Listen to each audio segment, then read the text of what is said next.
Welcome to the Neuro Air Podcast, the show for cycle breakers, parents, young adults, and helping professionals ready to understand their nervous system through a generational lens, heal what isn't theirs to carry, and consciously choose what comes next. Hi, I'm your host, Leanna Hunt, an associate clinical mental health counselor and certified performance coach. Each week, you'll get stories, science, and somatic practices, plus my signature 4N framework: notice, name, nurture, and navigate, to help you honor resilience, break silence, and build deeper connection with yourself and those you love, all while shaping a legacy of safety, freedom, and possibility. Welcome back, friends, to the Neuro Air Podcast. Last week in episode 9, we talked about how parents can regulate their own nervous system so their children feel safe in their presence at any age. Today, I'm turning towards the next generation, the young adults trying to find who they are and where they belong. When I see a young adult sit across from me in the therapy room, I often see a version of myself at that age, working so hard to assess the relationships around me, asking which ones felt safe and which ones did not. It's only recently that I've understood that season through the lens of the nervous system, how my body was constantly scanning for belonging even when my mind couldn't name it. Psychologist Erik Erikson called this developmental stage intimacy versus isolation for those of you that are young adults. It comes right after the identity versus role confusion that asks the question all those teenage years of, who am I? This next stage for young adults adds the next layer: who am I in relationship to others? What I'm seeing increasingly today is a generation asking that question through disconnection. I'm in a Facebook group for parents with over 1 million members, and almost every time I open Facebook, I see a type of post from that page of a parent posting about their adult child trying to figure out what to do because their adult child has gone no contact, which means they are not talking to them or currently having a relationship. And most of the parents of these posts for no contact adult children mention that their children were in therapy at the time when this happened. To be clear, some relationships truly are unsafe and distance is necessary, but many others represent something different: a nervous system that's overwhelmed and confusing avoidance for healing. Avoidance can masquerade as peace. So I have been finding myself wondering, could therapy culture be emphasizing boundaries without nervous system context? And how many therapists, myself included, are still learning how to stay regulated as we sit with others? Today, we'll explore inherited pressure, belonging as a body state, and how the 4Ns can move us from isolation towards repair. In my brain spotting training, one of the core skills is attunement, which is remaining steady enough that a client's body feels safe to process without words while I don't make their experience my own. That steadiness is a nervous system skill I cultivate continually so that I can hold that kind of presence for someone else. Stephen Porges' polyvagal theory calls it neuroception of safety.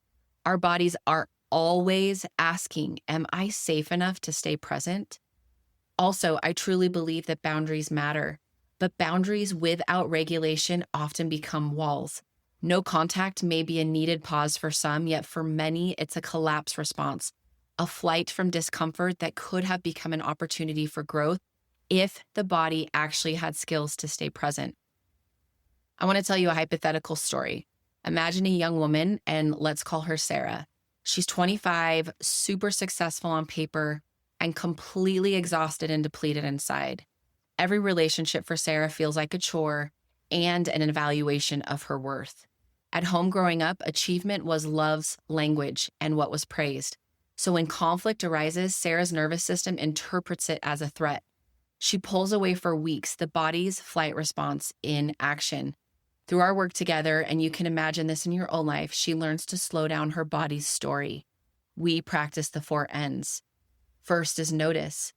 Sarah learns to notice the holding of her breath when her mom sends a text. Second is name. Sarah learns to name it as an old pattern of perform to be safe. Third, nurture. Sarah learns to nurture the younger part that believed distance was the only way to feel like she could breathe. And 4 is navigate. Sarah learns to navigate in micro steps sending a short, regulated reply instead of remaining silent or shutting down completely. When Sarah practices this, contact stops feeling like danger and starts feeling like agency, a choice she can make towards a relationship that actually feels supportive. That moment of choice is where healing really begins. And it's also where we start to see how personal patterns are rarely just personal, that they're often inherited.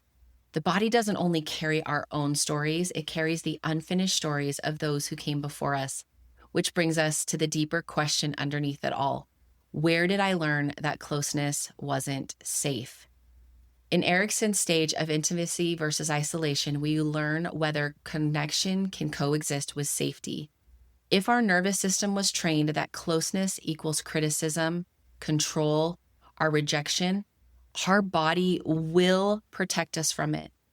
Add generational pressure, families where worth was measured in output, and the body keeps scanning. Am I enough? Research confirms these inheritances. Dr. Rachel Yehuda and her team in 2016 found changes in a stress-related gene, FKBP5, in Holocaust survivors and their children. Trauma left a biological signature correlated with how the next generation handles stress. This study doesn't say we're stuck. It does show that healing can also travel forward. If your system equates belonging with performance, you won't rest until you feel safe. Belonging is not earned through achievement.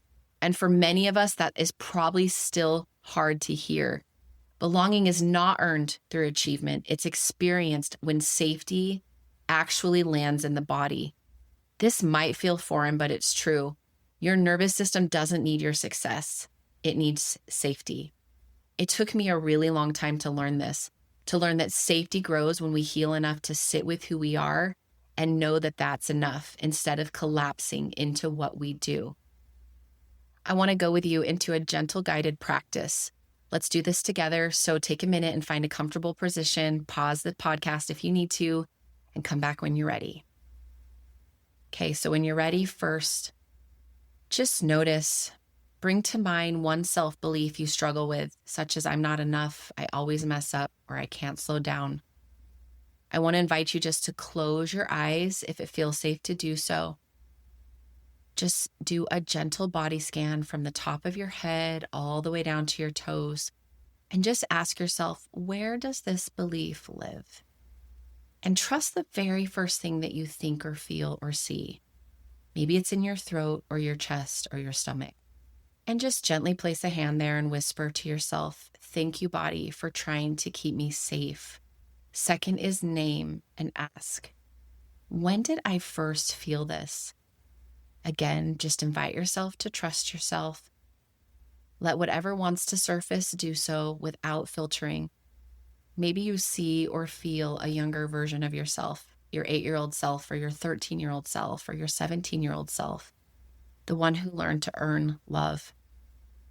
In IFS language, a part is showing up. It's just a part of you. It's not all of you. Give it a name or an image if you can and just say hi. Before we move on, just pause here with me. See if you can sense how that part feels being noticed. Maybe there's curiosity, relief, or even resistance. All of it belongs and all of it's okay. Maybe nothing feels like it's showing up for you right now, and that's also okay, and invite you to return to this several times. Remember, you don't need to fix this part. You just need to be with it. That's what safety feels like to the nervous system. It's presence without pressure. Next is nurture. Tell that younger self or whatever you feel in your body, just say, I see you. You've carried this for so long for me, and you don't have to do it alone anymore. Just take a minute and breathe into that part of your body. And remember, if it doesn't feel like you can trust this process yet, just promise to keep showing up. This is self-attunement co-regulation with yourself. And 4 is navigate. From this softer place, just ask yourself, what's one small act that moves you towards connection without abandoning yourself? Maybe it's sending a short text instead of staying silent. Maybe it's just taking more gentle breaths before you speak. Maybe it's simply offering an honest acknowledgement to yourself or someone else. Remember, the small steps are sustainable. Notice any shift in your body right now, even if it's super small. That's progress. When we can start to notice these micro shifts, we begin practicing repair in real time. Because repair isn't just a conversation, it is a nervous system experience. Repair is the moment your body realizes, I can stay here, I can stay present, even in this experience. So a note for young adults, your drive to achieve once helped you meet real needs. Remember that drive has kept you safe, it's kept you seen, and it's kept you capable. Now you get to ask, is this still how I want to show up for myself and in my relationships? You can think that old strategy and retire it with kindness. Try saying, I want a relationship with you. I also need conversations where we both feel safe. Hey, if things get heated, can we pause and come back tomorrow? And for parents, when your adult child pulls back, your body may register as rejection or abandonment. Often it's their system simply seeking safety. Remember always to regulate yourself first and then reach out from that steadier place. Try saying to your children, your adult children, I love you and I'm learning how to be safe for you. If you need space, please take it and know I'll be here when you're ready. Together, you can create micro rituals of repair, shared moments to breathe. You can create a code word for a pause and a plan to reconnect later. Remember, safety is built in seconds, not in lectures. When we practice repair in these small embodied ways, we truly begin to reshape inheritance itself. Every pause, every breath, and every try again moment becomes a new message to your nervous system. It sends messages like, connection is safe enough to return. And that right there is what becoming a neuroheir is all about. So let's take another breath together. Just take a slow breath in. And on that inhale, just say to yourself, I belong here. And on that exhale, just say, I don't have to earn it. Beautiful. Up to this point, we've talked about patterns and pressure. This is the moment we shift into what I call becoming a neuroheir. Choosing to meet what we inherited with awareness and compassion instead of trying to reenact it. Becoming a neuroheir isn't ever about perfection, but it is about creating regulation as an invitation. It asks, what would healing look like if it created more connection and not more avoidance? What if we built boundaries that breathe, rooted in self-love and open to repair? What if it's saying, I'm not available for this kind of behavior, but here are all the ways I am available. I'm available for curiosity. I'm available for repair. I'm available for trying again. Imagine if that language became our new inheritance. What if your parents invited you to a sound bath or a breathwork session and said, hey, I'd really love to learn this with you. Are you open to that? What if your mom asked you to a mother-daughter retreat to reconnect and work on some old wounds? What if your dad said, I want to tell you what I've learned from my childhood, and I'm so sorry I couldn't talk about it until now? What if you texted your siblings and said, I'm ready to deepen what connection looks like between us? What if the boundaries we create didn't slam doors shut, but left them gently ajar for repair to walk through? That's the heart of becoming a neuroheir. Healing ourselves so future generations inherit safety instead of silence or shutdown. Learning to love without losing ourselves and allowing compassion to be stronger than defense. This episode releases in the second week of December, a time that can stretch every nervous system. Holidays can be so beautiful and also really triggering. They bring back smells and sounds and stories of belonging, but oftentimes for a lot of us, they bring back pain. Here are some ways to practice regulation and repair over the next few weeks. You can also find these in your show notes. First, I suggest that you have a pre-event ritual before any gathering. Just sit wherever you are in your house, in your car.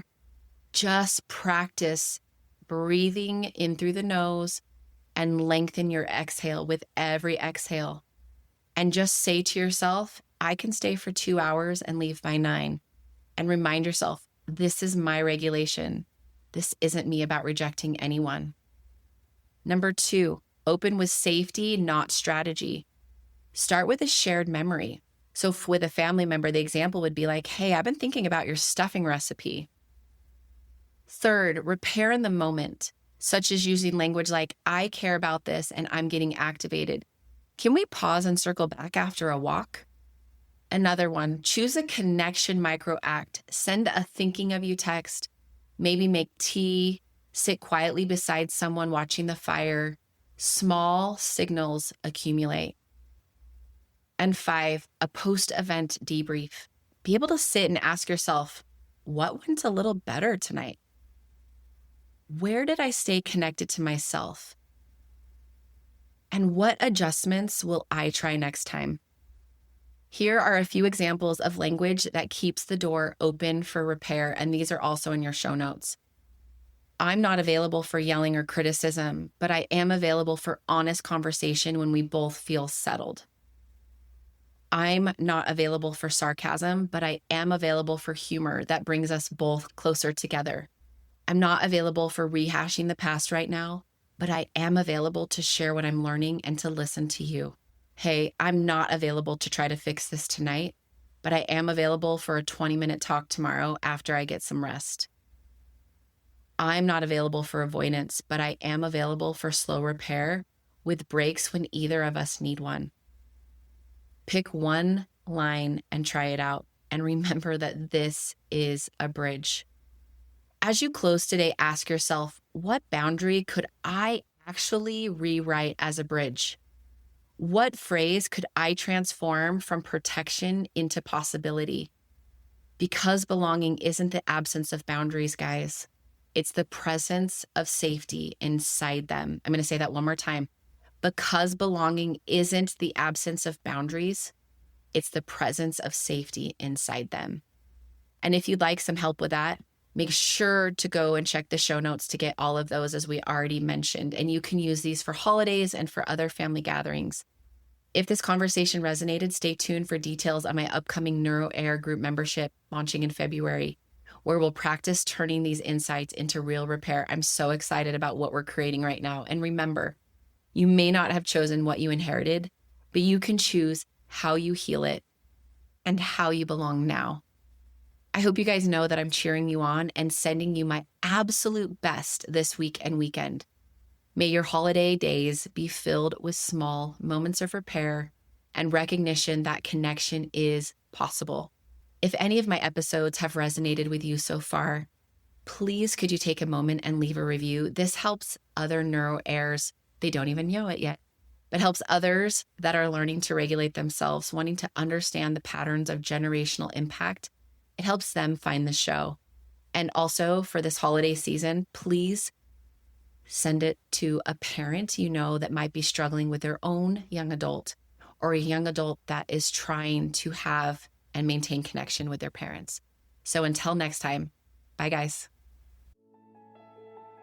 Thanks for joining me on the Neuro Air podcast. This work is about honoring resilience in yourself and also those who came before you, all while finding freedom from what was never yours to carry.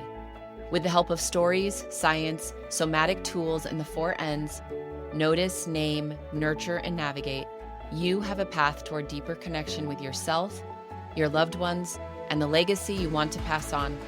If today's episode spoke to you, share it with someone who's ready to step into this work too. And follow the show so you never miss an episode. Remember, you may not have chosen what you inherited, but you can choose what comes next.